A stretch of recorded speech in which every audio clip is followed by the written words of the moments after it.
¿Cómo están? Hoy día quiero invitarles a hacer otro juego mental o otra imaginería que tiene que ver con tratar de comprender aquí lo que pasa con este ser humano que en el video anterior hablábamos de que andaba de un lugar a otro, ¿no es cierto?, recolectando cosas, deambulando de un lugar a otro para encontrar semillas, frutas, animales que nos sirvieran de alimento. Y que cuando se acababan, bueno, la cosa era bastante simple. Partíamos en busca de otro lugar donde hubiera más abundancia. Y esa era como la forma permanente de existencia. Hasta que hay un momento crucial en la historia que nos va a cambiar todo, para bien o para mal. Cada cual va a sacar sus conclusiones, pero que nos va a cambiar toda la existencia del ser humano. Y es el momento en que se da cuenta que una semilla, en este caso una semilla de trigo, cae a la tierra, y al caer a la tierra, después de un tiempo, brota. Y al brotar nos trae nuevas semillas que nos sirven de alimento y también nos sirven para seguir sembrando. Entonces, esa situación, que puede ser muy insignificante ahora de comentarla, fue la que marcó el cambio crucial del ser humano entre ser una especie que andaba de un lugar a otro, ¿no es cierto?, a una especie que se queda fija en un lugar. Entonces permite este cambio de ser nómade eternamente a ser un ser sedentario y quedarse para siempre en un lugar. ¿Por qué? ¿Y por qué sucede eso? Pues sucede justamente porque necesitamos cuidar esa semilla que hemos sembrado. Necesitamos regarla, necesitamos limpiarla de maleza, necesitamos cuidar que crezca bien y poderla cosechar para después nos sirve de alimento y volver a sembrarla. Ese es el ciclo concreto. Y para ese ciclo tenemos que estar ahí. Y al tener que estar ahí necesitamos construir un espacio donde vivir. Construimos una casa.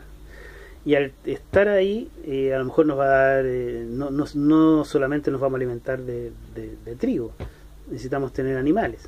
Y nos damos cuenta que hay algunos animales que andan por ahí, que si uno se acerca con cuidado, le hace un poquito de cariño, a lo mejor les va dando alimento, los lleva a un lugar donde haya un buen pasto para que coman, les mantiene agüita, qué sé yo, los puede cuidar y los puede domesticar. Y surgen los primeros ganados también. Entonces se fijan que este hecho de la semilla que cae a la tierra, brota, cuidarla, implica una serie de cosas. Implica construir una habitación, implica armar un corralito para juntar animales, implica tener un espacio que ya por primera vez es un espacio propio. Aparece el concepto de la propiedad, que nunca antes había existido, porque antes era todo de todos, y si se acababa íbamos a otro lugar a buscar. No había ese concepto. Aparece el concepto de la propiedad y el temor a perder esta propiedad. Y por primera vez en el ser humano surge lo que se llama el temor a la pérdida. Porque tenemos miedo de que algo nos pase y perdamos casa, perdamos ganado, perdamos la siembra. Que venga otro grupo humano y nos quite todo eso, o que venga un problema de un fenómeno natural y haya una sequía y no podamos alimentar a los animales, no podamos regar nuestra siembra, o al contrario, venga una tremenda tempestad con lluvia, con todo, y nos inunde todo y perdamos también todo. Entonces, este temor a perder, este temor a la pérdida, nos genera otro concepto que va más allá del que teníamos antes, de adorar ciertas cosas, de darle sentido a la fruta, a los animales, a los árboles, el agradecer, el que es que este hecho de que la naturaleza nos regale con tantos frutos, uno pasa un peldaño un poco más arriba con el temor a la pérdida. Porque el temor a la pérdida de alguna manera nos lleva a buscar una identidad superior que nos pueda proteger, una identidad superior que de alguna forma podamos creer, podamos venerar y estar seguros de que con la fe que tenemos en esa entidad superior nos vamos a sentir protegidos por este solo hecho de temer a perderlo todo. ¿Y qué tiene que ver eso con el arte? Nos preguntamos. Mucho, porque antes el concepto del arte era que el dibujo del animal que veíamos afuera dando vueltas, ¿no es cierto?, tenía que ser lo más parecido posible, tenía que ser muy naturalista para poseerlo ahí en esa pared de la caverna, hacer un acto ritual de posesión del animal, cosa que eso nos daba la fuerza para ir a cazarlo afuera. Eso es lo que habíamos visto antes, ¿no es cierto? Ahora no puede ser igual. La representación que hagamos ya no pueden ser igual a lo que vemos, a los animales que vemos, a los seres humanos que vemos, a la naturaleza que vemos, porque necesitamos que haya algo un poco más allá, que haya algo que no conocemos y que está por sobre nosotros, algo que no vemos cotidianamente. Lo visto, lo que conocemos, no nos sirve porque es igual a nosotros, no nos protege, pero sí nos protege algo superior, algo que para nosotros es desconocido. Entonces por primera vez aparece la síntesis, aparece el concepto de la abstracción, y eso se refleja concretamente en el arte neolítico. O sea, el arte paleolítico es tremendamente naturalista y el arte neolítico es muy sintético, es muy abstracto. Abstracto en el sentido de que de la realidad se abstrae y se sintetiza a convertirse en una cosa nueva, en una cosa no vista, no reconocida. Entonces, ese concepto es fundamental para entender por qué se provoca este cambio de la figuración, de la representación. Son hechos concretos, de nómade a sedentario, de no poseer nada a tener temor a perder, de un dibujo muy naturalista a un dibujo mucho más sintético. Esos son hechos concretos. Ahora, las causas y el por qué, de alguna forma yo se los he dicho, digamos. Pueden estar de acuerdo o no. Acuérdense de no creerme. Ustedes mismos y ustedes mismas vayan generando sus propios conceptos, sus propias teorías, sus propias razones del por qué. Así que eso de alguna manera los puede también motivar a investigar. Si quieren, busquen en internet, si tienen algún libro que les sirva a mano, échenle una revisada. Pero en internet tienen mucho material para interesarse, para conocer y para que se formen su propia opinión. Entonces es casi una invitación a romper esta curiosidad de por qué pasa esto, digamos. Es muy interesante. Así que bueno, con esa reflexión les dejo, pero antes les voy a mostrar imágenes para que vean en concreto un poco lo que hemos conversado. Bueno, ahí tenemos unas imágenes neolíticas y si se fijan claramente la síntesis aparece. O sea, si eso lo comparamos con ese bisonte que estaba en la pared de la caverna, ¿no es cierto?, representado, nos damos cuenta que ahora existe una mucho mayor síntesis. Son pequeñas líneas que van armando la forma humana y la forma animal. Ahí tenemos otra serie de, pueden ser camélidos o algún tipo de animal de ese tipo que están representados también. Y es lo mismo, es una síntesis, y entre paréntesis, una síntesis maravillosa. Son preciosas las figuras, la capacidad de sintetizar, porque no es llegar y sintetizar esto, digamos, hay que conocer, o sea, se nota un conocimiento. Miren, fíjense solamente en esto, en ese de acá. Fíjense que hay un conocimiento un poco de la anatomía, porque la mancha no es como así al lote, digamos. Hay un conocimiento de la proporción también, ¿se fijan? De la forma, pero de una manera sintética, de una manera que no es naturalista, que no es realista. Y eso es lo interesante. Aquí tenemos otra síntesis casi absoluta, ¿se fijan? Ya esto es casi una abstracción, que podemos considerarlas como representaciones humanas, como espacios de ceremonia, de divinidad, etc. ¿Se fijan la diferencia entre este concepto? Y lo repito porque es importante que lo tengan claro. Entre esto y el bisonte. Es absolutamente opuesto.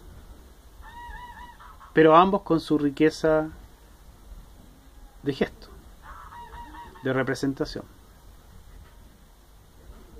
Ahí tenemos otras imágenes que también nos llevan a toda esta síntesis. Y bueno, y así siguen un poco todas estas representaciones, pero ahora les quiero mostrar otras representaciones que también son bien sintéticas, pero en cuanto al volumen, al espacio, a lo que podría ser el concepto entre arquitectónico y escultórico, que se va dando por el hecho de asentarse, lo que hablábamos recién de esta capacidad de quedarse en un lugar fijo, nos permite también un mayor tiempo para dedicarlo a otra cosa, porque claro, tenemos que cuidar este grano de trigo, tenemos que cuidar los animales que tenemos, pero una vez que los alimentamos, que regamos el trigo, también nos permite tiempo para hacer otras cosas. Y como estamos en un lugar fijo, nos andamos deambulando de una parte a otra, podemos hacer grandes construcciones. Y estas son algunas de ellas. Miren, estos son los menhires, que seguramente los han escuchado en alguna oportunidad. Olaf, el personaje cómics, se dedicaba justamente a construir menhires, que en el fondo son grandes bloques de piedra, que son tallados pero sin ninguna forma física concreta, sino que son bloques gigantes de piedra y son instalados en distintos lugares. En este caso hay una multiplicidad de menhires, pero muchas veces también aparecen unos, dos en un espacio desocupado. Y acá tenemos los dólmenes. Los dólmenes, que en el fondo es casi por decirlo de alguna manera, una habitación de piedra que puede ser usada para el habitar o para también desarrollar ciertas ceremonias. Y lo concreto del dolmen, para que lo tengan claro siempre, es que hay una piedra horizontal que es sostenida por 2 o 3 piedras que están puestas en forma vertical. Entonces, el concepto básico de un espacio a habitar: 2 pies derechos y un elemento horizontal que hace de techo, de protección. Es como el primer concepto arquitectónico que podríamos pensar, digamos. Porque lo anterior, los menhires, igual juegan un poco entre lo arquitectónico y lo escultórico. Yo personalmente, no me crean, vuelvo a decirlo, pero personalmente me inclino más por pensar en algo más escultórico que arquitectónico. Y abajo, como ustedes ven acá, están los famosos cromlech, que son estas construcciones circulares, que son piedras puestas en forma vertical, formando un círculo y con un dintel que va por sobre, que los une en la parte superior. De estos hay bastantes, digamos. En Inglaterra hay unos bastante conocidos también, en parte de Francia, en distintos lugares. Y generalmente son pensados por un sentido más ceremonial. Entonces son construcciones de grandes piedras que, o sea, si nosotros ahí pudiéramos instalar, por desgracia acá no se ve ni una persona. Sí, ahí hay un elemento. En la foto aparece, para que tengan un poco la referencia, ese sería el tamaño aproximado de una persona con respecto a todo este cuento.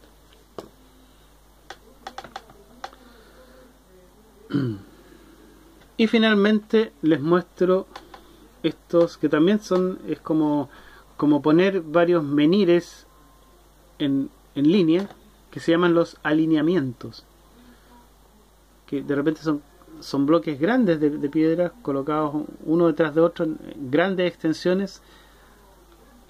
Miren, ahí hay uno que después con los años de hecho construyeron una habitación en este espacio de la prehistoria, digamos.